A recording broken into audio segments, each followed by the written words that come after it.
પ્રધાનમંત્રી નરેન્દ્ર મોદીએ ટ્વીટ કર્યું છે। ટ્વિટર પર અયોધ્યા રામ મંદિરને લઈને શુભકામનાઓ બદલ આભાર માન્યો છે। તો ઐતિહાસિક ક્ષણ ભારતીય વારસા અને સંસ્કૃતિને વધુ સમૃદ્ધ બનાવશે, વિકાસ યાત્રાને નવી ઊંચાઈઓ પર લઈ જશે તેવું પીએમ મોદીએ ટ્વીટ કર્યું છે।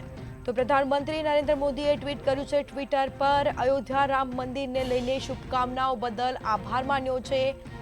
તો ઐતિહાસિક ક્ષણ ભારતીય વારસા અને સંસ્કૃતિને વધુ સમૃદ્ધ બનાવશે તેવું ટ્વીટ પીએમ મોદીએ કર્યું છે। વિકાસ યાત્રાને નવી ઊંચાઈઓ પર લઈ જવામાં આવશે, લઈ જશે, સાથે જ ઐતિહાસિક ક્ષણ ભારતીય વારસા અને સંસ્કૃતિને વધુ સમૃદ્ધ બનાવશે।